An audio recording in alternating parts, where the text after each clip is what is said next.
Samahan nyo ako. Gagawa tayo ng bayabas na pickle. Gagawa tayo. Try natin. So, totoo lang, first time ko ito. Ngayon ko lang ito gagawin. Gagawa tayo, ha?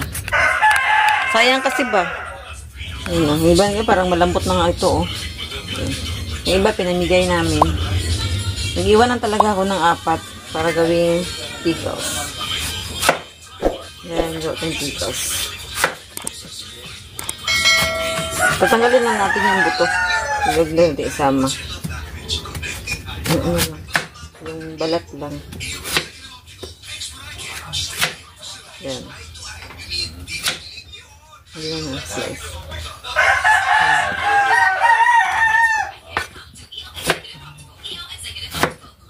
Nagpaano na ako, nagpakulo na ako ng tubig sa kasuka. Asukal, saka asin.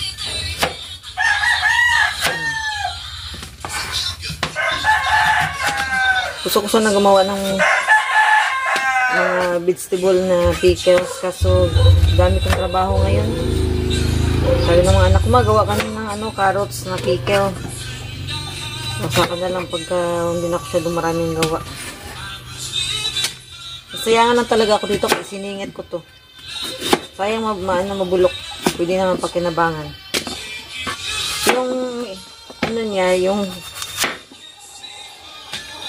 ilalagay na pagpalasa. Ang ginagawa ko, ginagawa ko, 2 baso na tubig, 1 basong suka. Ito na ginagamit ko ng suka. Ayan. Kung may mga bulok-bulok para mga ganyan, o yan. Yan.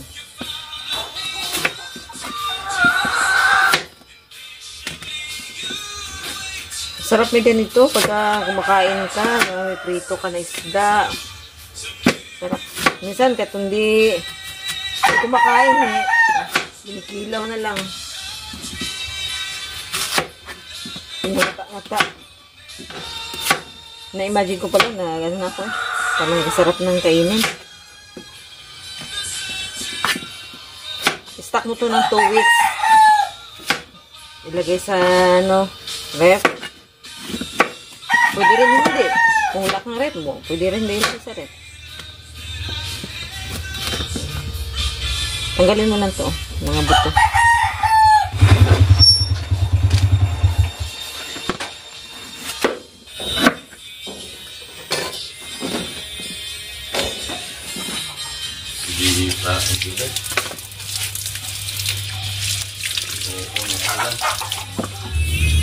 Lalagay tayo ng ahos. Pwede rin, pwede i-chop, pwede rin hindi.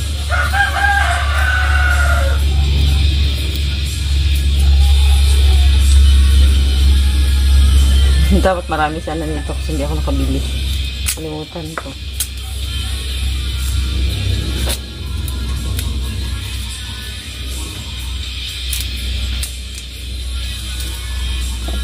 Yung ko, pinakulo ko na yung tubig na ko dito.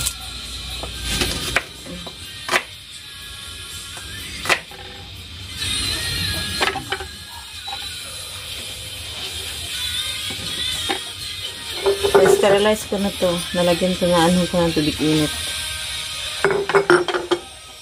Lagay na natin. Tapos, ayan.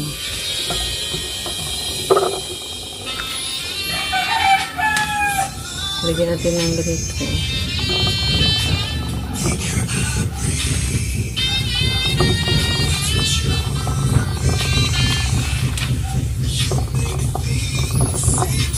Tapos, panintang buo. Ayan.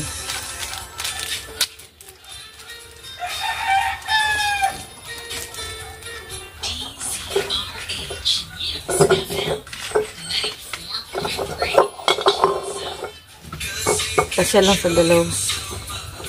Yung tama lang.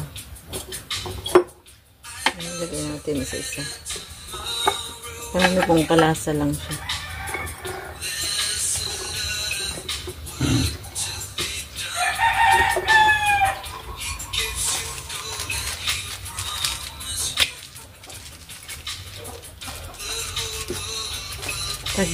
Piso, 2 piso bawat isang. Ayan.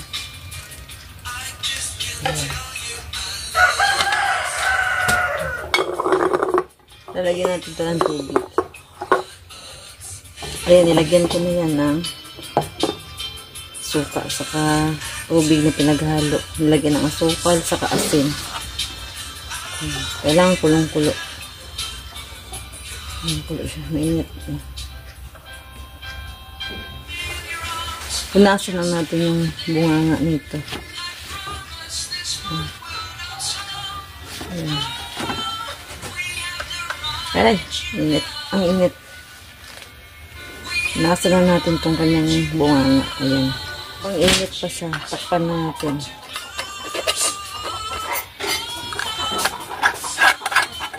Habang mainit pa, takpan mo. Maglalak yan siya. Lak na. Ito mga water. Ang init eh. Hindi siya matakpang maigi.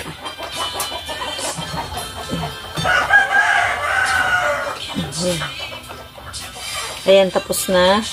Ayan, pagawa natin ng dalawa. Ayan. Ayan, palalamigin muna natin ito bago natin ilagay sa rep. Mga 2 weeks. After 2 weeks, bubuksan natin. Papakita ko sa inyo ulit. Ayan. First time ko rin gumawa nito. Bayabas na pickles. Ayan.